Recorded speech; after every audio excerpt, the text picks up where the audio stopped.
Macross will always and forever have a place in my heart. It's single-handedly responsible for getting me into anime, and in turn getting me deeper into gaming.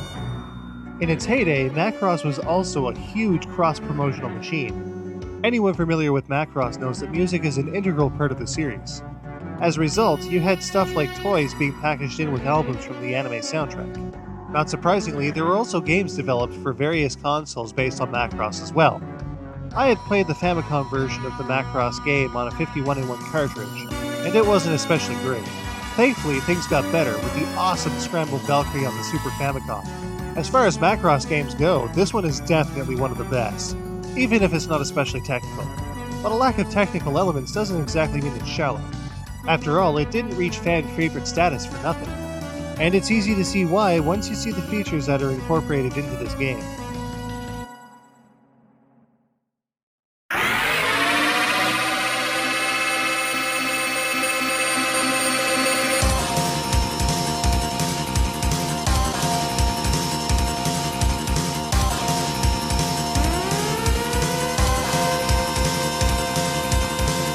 When starting the game, you have your choice between one of 3 of the ace pilots of the Macross universe, Hikaru, Max, or Milia. Each pilot has different weapons at their disposal. Each of them has their strengths and weaknesses depending on what form the Valkyrie that they're piloting is in. While the game can be beaten with any one of the 3 of the characters, there will be certain stages that certain characters perform better in. You'll notice that the Valkyrie's 3 different forms have 3 different speeds associated with them as well. Your fighter form is the fastest, while your full-on robot form is the slowest. Powering up your Valkyrie in battle is as simple as picking up a power-up icon. The 3 forms that your Valkyrie can transform into each have a different weapon assigned to them. Each of those weapons can be powered up 3 times. Powering up your weapons is as simple as picking up a power-up icon, which is usually dropped by red enemies. But your Valkyrie alone isn't the only weapon at your disposal in order to take out the Zentradi onslaught. When not firing any weapons, an aura will envelop your ship. This is known as the Min-Mei Cannon. When you approach certain enemies with the Min-Mei Cannon charged, you can persuade them to join battle with you. Having a captured enemy fighter fight alongside you is definitely an advantage in this game. And since so many enemies can be captured, each with unique abilities, there's quite a bit of depth in this mechanic alone. You're going to need all the help you can get as well, because you only have 1 life to get the job done. The Valkyrie does have shields available though, so if you do get hit, it's not going to kill you straight off the bat. But if you do get hit, not only will your shield power decrease, you'll also lose 1 power level of the form that you're currently in. Thankfully, there are numerous power-ups within each level. Additionally, there are power-ups that allow you to refill your shields as well. But if you do die, you also have limited continues.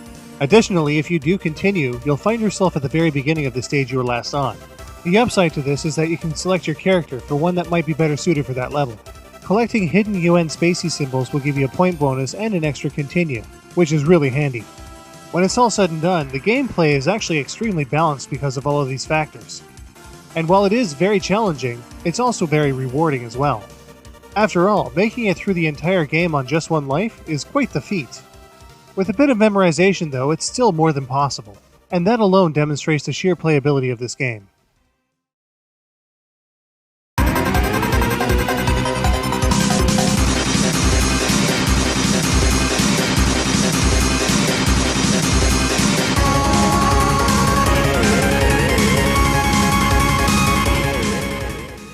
If it's a bitch in presentation you want, then Macross Scrambled Valkyrie is definitely your game. Sporting some of the best visuals of any Super Famicom shooter out there. With one of the best original soundtracks in a licensed game, Scrambled Valkyrie is definitely a feast for the eyes and ears. The attention to detail with some of these visuals is amazing too. For example, when this battlecruiser blows up, it actually flings you upwards. And even with so much going on in the game, there's very little slowdown to speak of. Which, all told, is pretty amazing, considering how fast the elaborate backgrounds are whizzing by. Not to mention how big some of these sprites get. There's also all kinds of stuff to please fans of the Macross series. From the characters that you get to use, to the portraits just before the level starts, to some of the music played throughout the game as well. But this fan service isn't without its faults. The one big thing that I miss in this game is the iconic swarm of missiles that the Valkyries fire. They were in the Famicom game, why not this one? But I'm just being nitpicky. After all, Hikaru's Valkyrie has a missile attack when in Battloid mode, so it's not entirely absent. Another nitpicky observation is the bad English, but it's a Japan-only release, so what do you want? So with extremely engaging and balanced gameplay, not to mention an awesome presentation, just how does Macross Scrambled Valkyrie stack up? Let's take a look.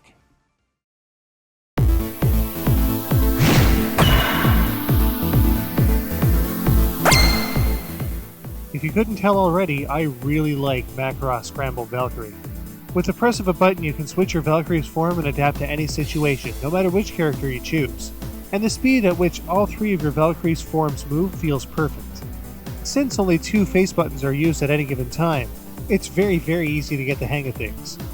With 7 decently long stages, there's quite a bit to work through as well.